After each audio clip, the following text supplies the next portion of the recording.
Good afternoon and welcome.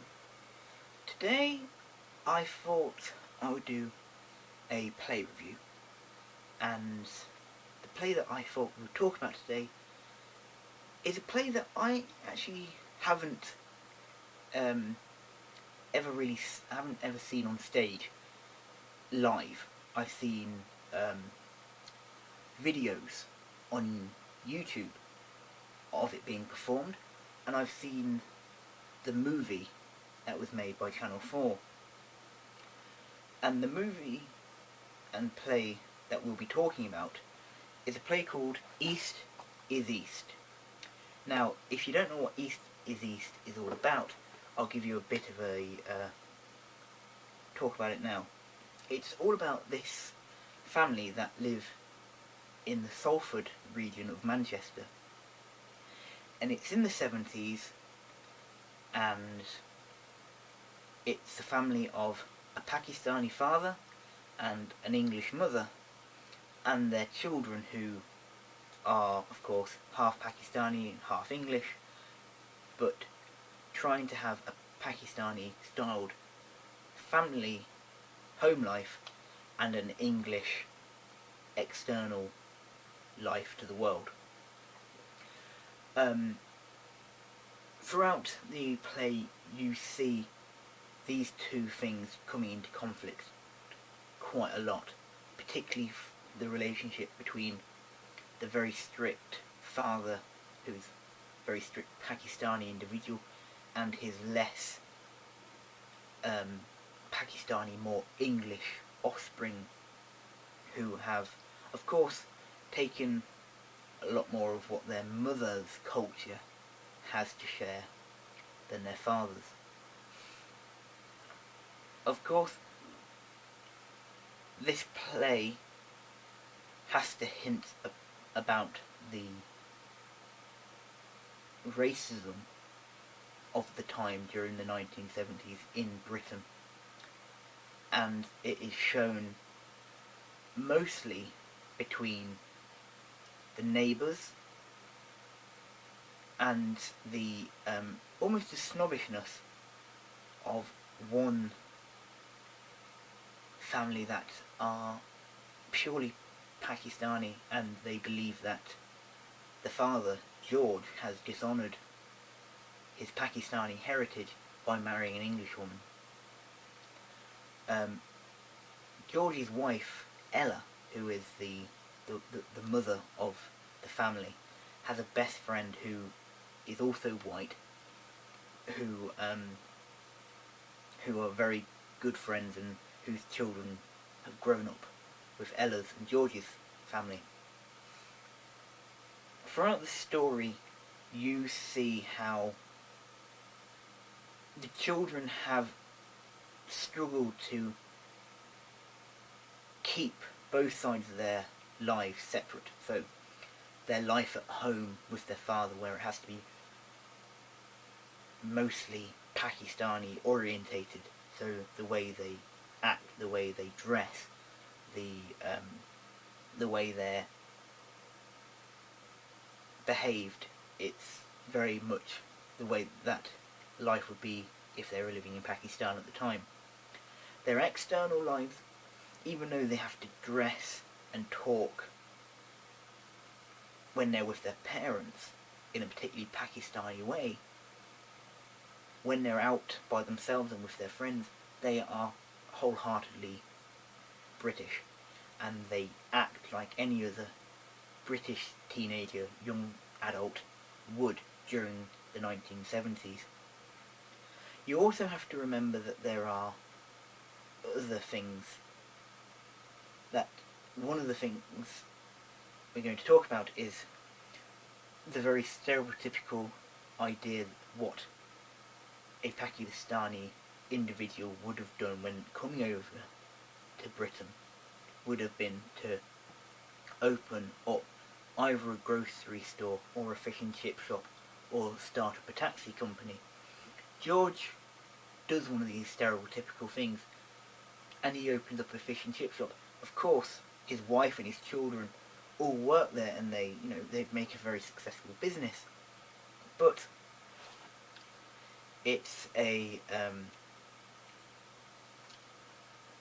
business that whatever happens, it's always marred by the fact that in their community, a lot of the people still see him as an outsider. One of the other things that George tries to do to persuade his children that the way to live a real Pakistani life is to get an arranged marriage.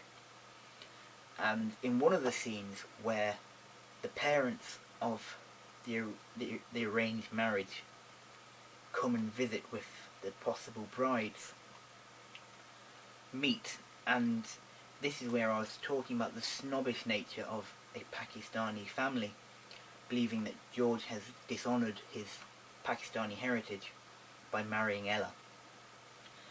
And not only do the children feel ashamed and disgusted by the prejudice that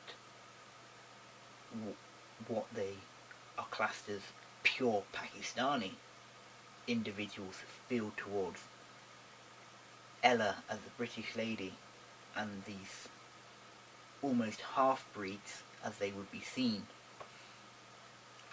There is the conclusion of that story, which is the arranged marriage is cancelled and George is forced out, and that's where the story ends.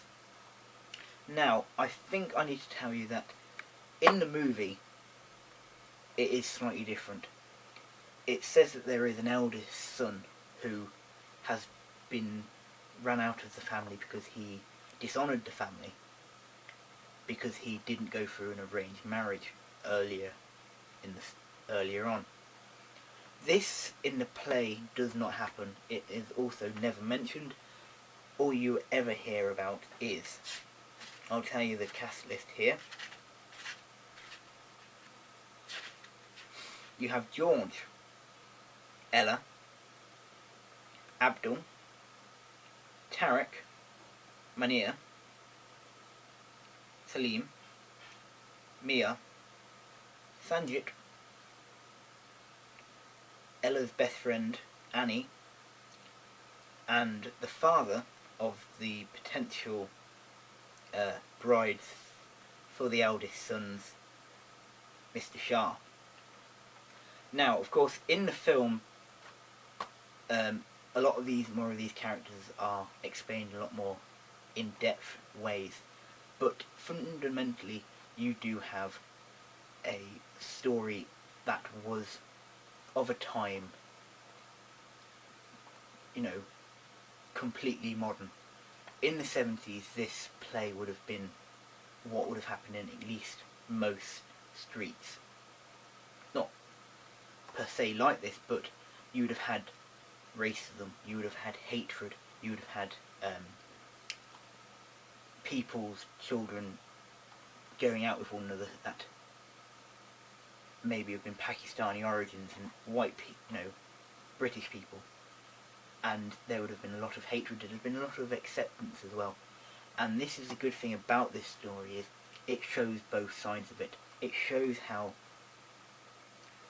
you have the white people being racist against the Pakistanis, you have the Pakistanis being racist against the white people, you even have Pakistani people being almost racist to the offspring of a Pakistani and a British lady.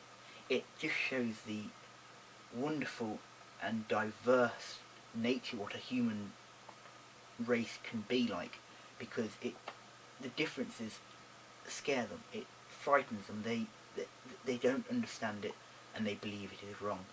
And it just shows that in this world no one knows exactly what's going on, no one understands everything, and to try and think that what you believe or what you know is the complete truth and the facts will in the end come back and bite you on the arse, because evidently you're wrong.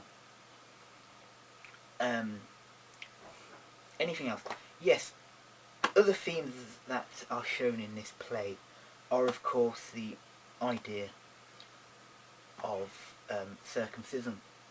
Now, of course, the way this is done is you discover that their youngest son, Sanjit, was not circumcised when he was a baby, and he has to be circumcised when he's, I think, around 11 years of age. Also, like I said earlier on, about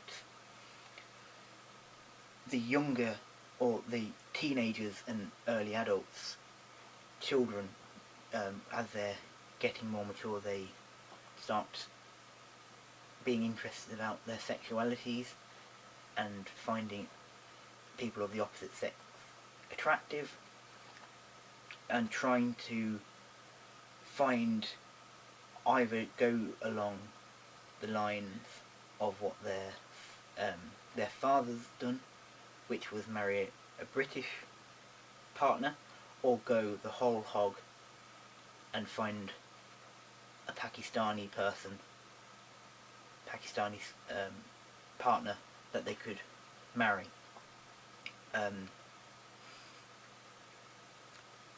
Anything else? Arranged marriages, of course, is another big thing that is talked about, which is one of the big parts of their culture. Anything else I can probably talk about? It just shows you a time in British history where everything seemed to not be right, and it seemed to go wrong. One last thing, of course, I would advise you, if you ever see the film or the play, please go and see it and watch. If you really can't find it, there are videos on YouTube of productions. I don't know if I said earlier on, there is a sequel that was made a couple of years ago that wasn't made into a play, but it was just a sequel to the film, and it expresses the story of what happens after East of the East, and it's all about how George takes Sanjit to Pakistan to meet his first wife, his Pakistani wife, who he's married to. He has family, he has daughters in Pakistan who live in the house that he owns in Pakistan. That's another thing that is, of course, brought up in this play, which is being married over in Pakistan, having a family over in Pakistan, and coming over here for a better life, and getting married again, and having children over here. And it's all about how that dynamic is very open to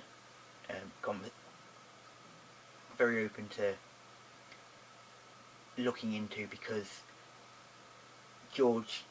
that's nothing strange for George, but for Ella it is incredibly different and very difficult. Even though you don't see her in the play, when you see the sequel to East of the East, which is called West is West, you see how difficult it's been for her, for having George away, even though she's had his children, and she'd be getting money every couple of months from England. She's also having to deal with all the stigma of having George gone, even though they all know that he's gone off to try and make a better life and make money for the family. There's still the stigma of him leaving her and not returning for many, many years. That is it for this review. I hope you very much enjoy the play if you get to see it. If you don't, please go out and watch the two films, and I shall see you next week. Have a good week. Bye bye.